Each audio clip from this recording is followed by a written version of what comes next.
সে যদি মানসিকভাবে অসুস্থ হয় তাহলে কিভাবে সে একজন বিশ্ববিদ্যালয়ের শিক্ষার্থী হয়। এবং সে যখন এই অবমাননা করলো তখন আমরা এখন দেখতে পাচ্ছি যে এই ঘটনা যদি পুজোর কোনো মণ্ডপে সাধারণ কোনো ঘটনা দিয়ে হতো, তুচ্ছ থেকে তুচ্ছ ঘটনা, তাহলে এখানে বুদ্ধিজীবীদের মেলা বসে দিত। তারা বলতো বাংলাদেশে হিন্দুরা ভালো নেই, বাংলাদেশে উচ্চবাহিনী গোষ্ঠীরা ভালো নেই, বাংলাদেশে যারা মাইনরিটি আছে তারা ভালো নেই। তাহলে আজকে তারা কোথায়? তারা কি কোনো বিশেষ এজেন্ডা সার্চ করার জন্য বাংলাদেশে কাজ করে থাকে? তাদের বুদ্ধিজীবীতা কেন? তারা কি নিরপেক্ষতায় বিশ্বাসী না? অবগত আছি যে গতকাল নর্থ ইউনিভার্সিটির একজন শিক্ষার্থী কোরআন মাজিদের মতন অন্যান্য ধর্মগ্রন্থকে অবমাননার মতন ঘটনা ঘটেছে। এবং এই ঘটনার প্রেক্ষিতে শুধু যে ধর্মপ্রাণ মুসলমানের অন্তরে ব্যথিত হয়েছে বিষয়টা তা না, সে সাম্প্রদায়িক আমাদের যে সংবিধান বাংলাদেশে বিদ্যমান সেখানে সে সরাসরি কুঠারাঘাত করেছে। আমরা দেখতে পাচ্ছি যে গত 3 দিন আগে হিন্দুদের সর্বোচ্চ যে অনুষ্ঠান, ধর্মীয় অনুষ্ঠান সেটি সম্পূর্ণ হয়েছে এবং বাংলাদেশ সেই স্থাপন করতে পেরেছে যেখানে ধর্মীয় অনুষ্ঠান পালনের ক্ষেত্রে কোনো ধরনের সহিংসতা দেখা যায়নি। আমরা বাংলাদেশের মানুষ সাম্প্রদায়িক সম্প্রীতিতে বিশ্বাসী, তাহলে কেন বাংলাদেশের মাটিতে ইসলাম ধর্মকে অবমাননা করা হবে, কোরআন মাজিদের উপর পা রাখা হবে? একজন ব্যক্তি করলেন মানসিকভাবে সে যদি মানসিকভাবে অসুস্থ হয় তাহলে কিভাবে সে একজন বিশ্ববিদ্যালয়ের শিক্ষার্থী হয়? এবং সে যখন এই অবমাননা করলো তখন আমরা এখন দেখতে পাচ্ছি যে এই ঘটনা যদি পুজোর কোনো মণ্ডপে সাধারণ কোনো ঘটনা দিয়ে হতো, তুচ্ছ থেকে তুচ্ছ ঘটনা, তাহলে এখানে বুদ্ধিজীবীদের মেলা বসে দিত। তারা বলতো বাংলাদেশে হিন্দুরা ভালো নেই, বাংলাদেশে উচ্চবাহিনী গোষ্ঠীরা ভালো নেই, বাংলাদেশে যারা মাইনরিটি আছে তারা ভালো নেই। তাহলে আজকে তারা কোথায়? তারা কি কোনো বিশেষ এজেন্ডা সার্চ করার জন্য বাংলাদেশে কাজ করে থাকে? তাদের বুদ্ধিজীবীতা কেন? তারা কি নিরপেক্ষতায় বিশ্বাসী না? তারা কি যার যার ধর্ম পালনে বিশ্বাসী না? এবং যার যার ধর্ম তার মতো পালনে এবং শ্রদ্ধাবোধে তারা বিশ্বাসী না? যদি বিশ্বাসী হয়ে থাকে তাহলে আজকে আমরা কেন দেখতে পাচ্ছি না কোনো বুদ্ধিজীবীকে এখানে এসে তার কোনো প্রতিবাদ জানাতে? শিক্ষককে দেখছি না প্রতিবাদ জানাতে।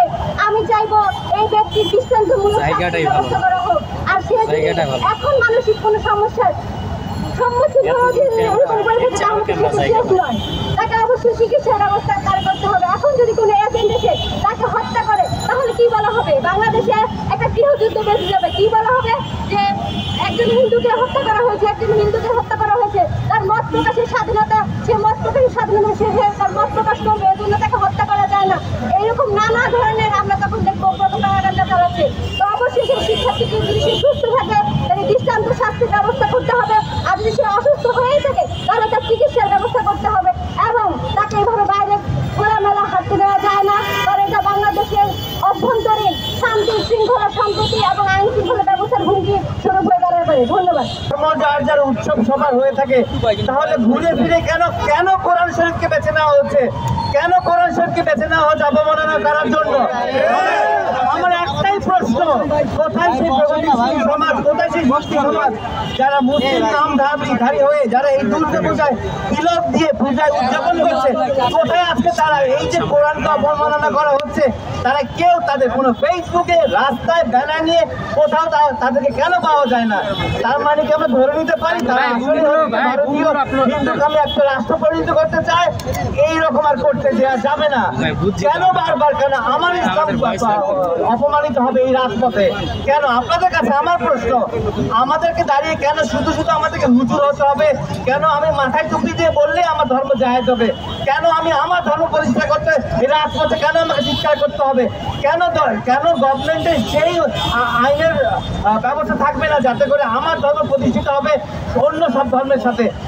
কথায় হিন্দুদেরকে যে আমরা সাপোর্ট দিচ্ছি, আমার ব্যক্তিগতভাবে হিন্দু ধর্ম নিয়ে কোনো ধর্মের প্রতি আমার কোনো বিদ্বেষ নেই।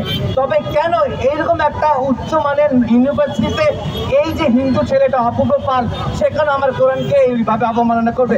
তারপরে তাকে কয়েকদিন পরে আপনারাই দেখবেন সে বহাল তবিয়তে আছে। আমি আপনাদেরকে একটা কথাই বলতে চাই, যদি আপনারা সত্যিকারের মুসলমান হয়ে থাকেন, যদি সত্যিকারে আপনারা কোরআনকে বিশ্বাস করে থাকেন, তবে আপনারা প্রতিবাদ করুন। এই দেশ আমার, সবার ধর্ম সবাইকে আমরা শ্রদ্ধা করবো, কেউ কারো ধর্মকে অবমাননা করবো না, হতে দেওয়া যাবে না এই বাংলায়। সর্বোপরি আমরা যদি একজন হিন্দুকে শ্রদ্ধা করি, হিন্দু কেন আমাকে শ্রদ্ধা করবে না? করতে বাধ্য। ঠিক ঠিক কিনা বলেন? আপনি আপনার ধর্ম করেন, আমি আমার ধর্ম করি। আমি তো আপনার ধর্মকে আজ পর্যন্ত বাংলার মাটিতে কোন হুজুরকে দেখেছেন তাদের গীতাকে, তাদের বাইবেলকে অবমাননা করতে? একটি নজির নাই। তাহলে কেন কেন আমার ধর্মের কোরআনকে, সর্বোচ্চ কোরআন শরীফকে কেনই অবমাননা করা হবে? আপনাদের কাছে আমরা এই প্রশ্ন, কোথায় সেই সুশীল সমাজ যারা তিলকাকে পুজো হয়ে যায়? লাস্ট 3 দিন আগে পূজা শেষ হয়েছে। আপনারা কেউ বলতে পারবেন একটা শিল্পী, একটা প্রগতিশীল সমাজ, একটা টিচার যারা জাতির মাথা, তারা কেউ এটাকে প্রতিবাদ জানিয়েছে? তাহলে ওরা কাদের শত্রু? তাহলে ওরা কাদের বন্ধু? আপনারাই বিচার করেন। ধন্যবাদ সবাইকে।